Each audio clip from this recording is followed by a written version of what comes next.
नमस्कार दोस्तों, आप सभी का स्वागत है हमारे इस दिव्य और अद्भुत वीडियो में, जहां आज हम सुनेंगे गर्व गीता।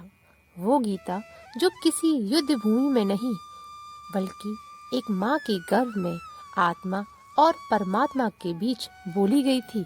यह कथा उस आत्मा की है जो अभी जन्म भी नहीं ली, परंतु उसे याद है उसके असंख्य जन्म, उसके कर्म और उसका असली घर, ईश्वर का चरण। गर्भ के अंधकार में एक ज्योति चमक रही थी, एक जीव जो अभी शरीर में प्रवेश कर रहा था। माँ के गर्भ में बंद पर भीतर पूर्ण चेतना, और वह आत्मा अपने कर्मों को याद करते हुए ईश्वर से पुकार कर रही है। आत्मा कहती है, हे प्रभु, मैं फिर आ गई हूँ, फिर उसी चक्र में बंध गई हूँ, जन्म और मृत्यु के अंतहीन चक्र में। मैंने अनगिनत बार यह वचन लिया कि मैं आपको नहीं भूलूंगी, पर हर बार जन्म लेते ही माया मुझे अपने बस में कर लेती है। हे दयालु, इस बार मुझे शक्ति देना कि जब मैं इस गर्भ से बाहर आऊं तो आपका नाम न भूलूं, आपका स्मरण ही मेरा जीवन बने। आत्मा को उत्तर दिया है, पुत्र, तू वह नहीं जो शरीर है, तू वह है जो इस शरीर के भीतर प्रकाश की तरह विद्यमान है। तू अनादि है, अविनाशी है, परंतु तेरे कर्म ही तुझे बार बार इस संसार में बांधते हैं। तू अपनी असली पहचान भूल जाता है और माया के जाल में उलझकर दुखी होता है। यह गर्भ ही तेरी तपोभूमि है, यहाँ से तू शुद्ध होकर निकल सकता है, यदि तू याद रखे कि तू आत्मा है, शरीर नहीं। आत्मा रोते हुए कहती है, प्रभु, मुझे स्मरण है, कभी मैं राजा थी, कभी भिखारी, कभी स्त्री, कभी पुरुष, कभी सुख में, कभी शोक में, पर हर जन्म में अंत एक ही हुआ, मृत्यु।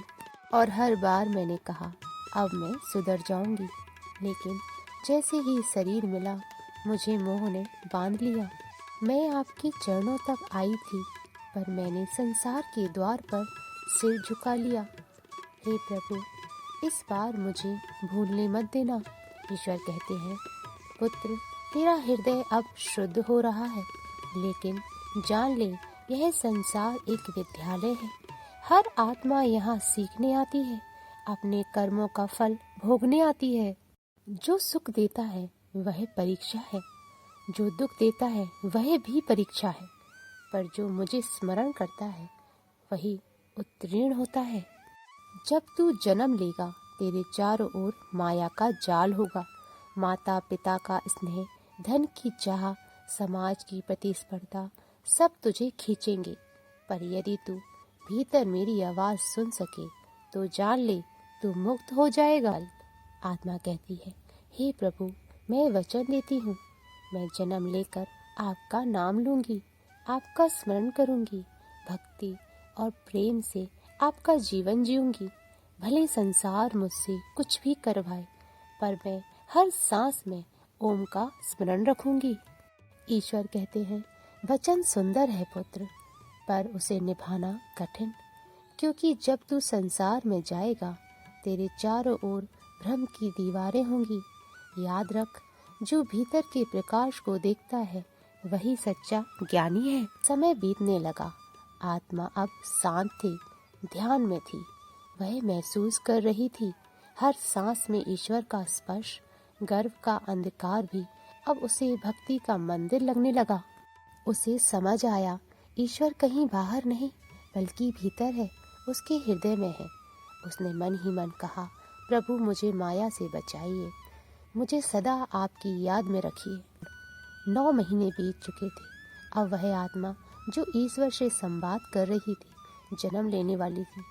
उस क्षण गर्भ में कंपन हुआ और आत्मा ने एक आखिरी बार प्रार्थना की, हे प्रभु, अब मैं जा रही हूँ इस अंधकार से उस संसार में जहाँ प्रकाश है, परंतु वहाँ सब कुछ भुला देने का अंधकार भी है। मुझे अपनी कृपा देना कि जब मैं पहली बार रोऊं तो वह रुलाई भी आपका नाम। भाग 8, जन्म और विस्मरण। और फिर वह आत्मा जन्म लेती है। नया जीवन, नई दुनिया, नए रिश्ते। पहली सांस के साथ वह रोती है, पर अब उसे याद नहीं कि उसने क्या वचन लिया था। माया ने फिर से अपना जाल बुन लिया।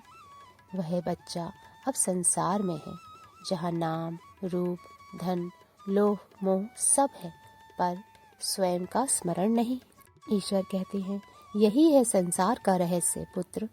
हर आत्मा मुझसे वचन लेती है, पर जन्म लेते ही सब कुछ भूल जाती है। जो मुझे पुनः पहचान लेता है, वही सच्चा मुक्त हो जाता है। गर्व गीता हमें यही सिखाती है कि जीवन केवल जीने का नाम नहीं, बल्कि जागने का नाम है।